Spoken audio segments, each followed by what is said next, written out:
Hello, hello. Welcome to Dope Stethoscope, where culture and clinical medicine meet. I'm Jennifer Udom, your host, and today we're going to be talking about vaping. I don't know exactly why I'm going live. I tried doing this episode as just its own recording, but YouTube would not let me upload it, so you guys will be able to see it after the live session is over. So, the first thing is, what is vaping? So, vaping is a smoking modality. It gained a lot of traction in the 2015-2016 time period, although it's been going on and been conceptualized for much longer than that. You may have seen advertisements for vaping companies such as Juuls or Candy Pen in the videos of people like DJ Khaled, Fat Joe, Remy Ma. And so it's definitely been on the entertainment scene in the recent years. But vaping, to give a brief definition, is just the inhalation of an aerosol or a vapor and the exhalation of, said aerosol and all the chemicals and flavorings, et cetera, that go into it. So when you get a vape pen, it's usually just like this fluid cartridge. And a lot of times it has the nicotine, the flavoring, the chemicals that all go into the vaping fluid itself. And then, like I said, you breathe in the vapor and then breathe it out. So, is vaping harmful? That's been a very large question, and not just recently. There have been fights between the FDA, CDC. Well, the CDC just does like the research behind it, but the FDA, various government associations trying to see who should regulate vapes and to prove whether or not it actually has any lasting long-term health effects. All those things are actually ongoing, but something that's been in the news these days has been a lot of mysterious lung deaths that they found to be associated with vaping.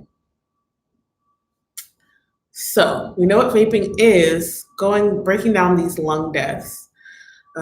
Several people in the past year or so have been found to have a lot of significant lung injury. And the thing that they have in common is that they've been using black market vaping fluids. So, of course, this isn't really associated with your Juuls or Candy Pens, or else they would have just been pulled off the market, right?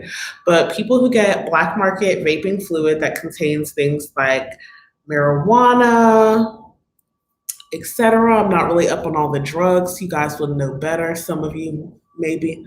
But things that contain like marijuana, that's the main one, have been found to be causing people a lot of issues with their breathing. So these people come in, it looks like they might have a pneumonia, a flu-like illness, they get hospitalized, their breathing doesn't get better with antibiotics or treatments. Sometimes they get put on ventilators, and in extreme cases, they actually die. And this has been associated, like I said, with black market vaping fluid. It's also been associated with males. I'm not sure what that correlation is. Maybe males vape more, I'm not positive. But that has been an issue, and a lot of people have kind of been calling for the ban of vaping substances in general.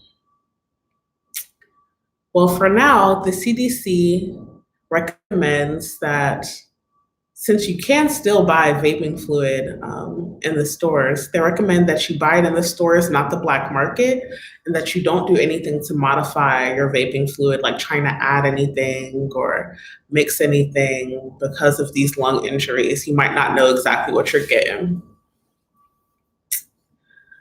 So these lung injuries, though fascinating and though it makes for very good content, are not something that affects the majority of people. A lot of people want to know, what's the difference between cigarettes and your traditional vaping fluid? And is it safer? The is it safer question is something that, to be honest, we really just don't know yet. Vaping overall is so new, and the research on vaping is even newer. So even though it's expanding by the day, we really don't have the data to show you what happens with long-term vaping usage. So I'm not even going to pretend on that front. But a lot of the major differences between cigarettes and vapes, cigarettes have tobacco. Vapes do not have tobacco. Like I said, you're inhaling that aerosol, not tobacco. But cigarettes and vapes both contain the addictive substance of nicotine. Not all vapes actually have nicotine. You have nicotine-free vapes, but a lot of the chemicals and even the carcinogens, meaning cancer-causing chemicals that cause issues in people later on that are in cigarettes are also in vapes. Also, formaldehyde, which is a known carcinogen or a known cancer-causing agent, is also found in a lot of vaping fluids.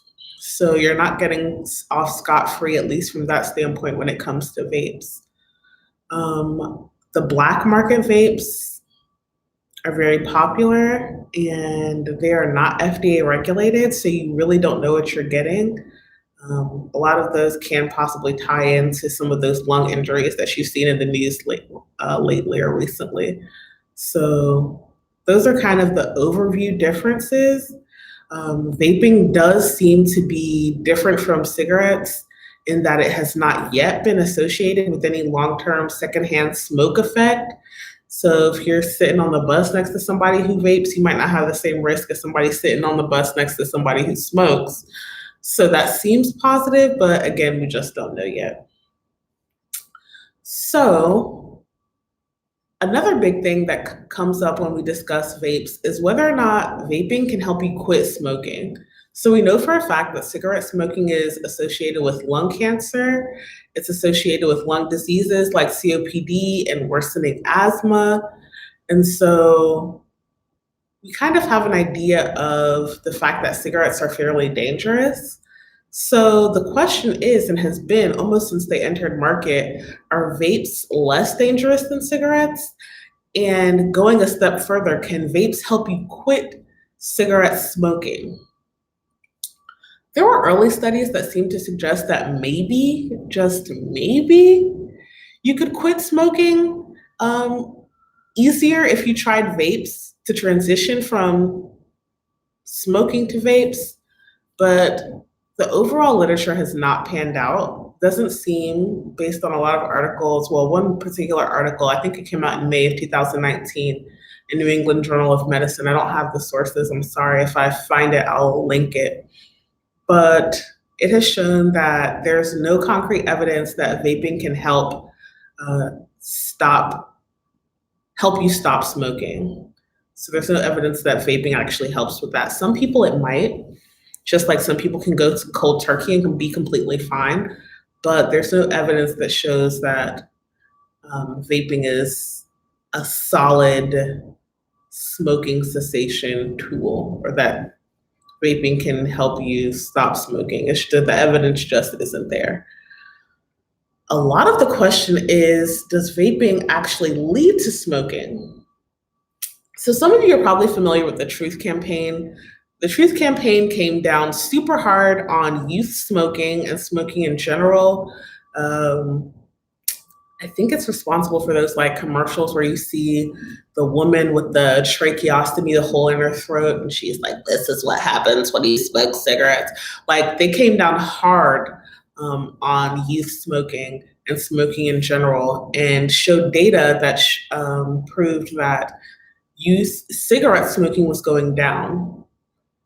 But that seems to be confounded by the fact that youth vaping is going up. And as people continue to lace their vaping fluids with things like THC and cannabinoids, the question is, are we actually just getting a different type of drug use, a different type of smoking, and we're not really decreasing smoking at all? There have been studies that show that vaping is kind of with the sweet flavors and the different colors appealing to younger smokers, and possible, I don't know if it's evidence, but there are questions that vaping might actually be a gateway drug. So you start vaping, you start smoking, next thing maybe you want to lace your vape with THC or marijuana, next thing you know, you might want to do other drugs. So I don't think that's been well demonstrated, but it's definitely something that is being talked about and thought about at this point. So, number one, vaping is the process of just inhaling a vapor, usually in a liquid medium. It's different from tobacco smoke in that there is no tobacco, different from cigarettes in that there's no tobacco. There can be nicotine. There are nicotine-free vaping fluids, so you don't always have to get the nicotine, which is one of the addictive substances in cigarettes. But a lot of the carcinogens that are in cigarettes are also in vaping fluids, and they're not as studied, so we don't know exactly how bad they are now. We do know that the vaping-induced lung injuries that you've been seeing in the news are largely associated with black market vaping products that contain THC, one of the components of marijuana. And there doesn't seem to be evidence that those lung injuries are associated with vaping in general. So that's just the truth. It doesn't mean that vaping is completely benign or completely without risk, but we just don't know what those risks are as of yet. And lastly, the evidence that vaping helps you stop smoking is very slim to none. There's some suggestive evidence that's saying that it might help some very specific people some of the time, but overall, it's not recognized by the FDA as a reasonable way to quit smoking. So there you have it. That's vaping in a nutshell. Thank you for sitting with me. This is Dope Stethoscope. I'm Jen Udom, where culture and clinical medicine meet. Let me know what your thoughts are. Do you think vaping is safer? I've heard tell that it's a little bit less expensive because my pack-a-day smokers, it's gonna run them maybe $60 a week to smoke cigarettes, whereas with your vaping fluids, I heard it's significantly less expensive. So even if the risks are equal, that might be a benefit. I'm not promoting it, just sharing knowledge. I'm a doctor, but I'm not your doctor. So feel free to talk to your medical practitioner if you have any additional questions about how vaping or cigarette smoking actually affects you. I'll see you on the next episode and have a great one.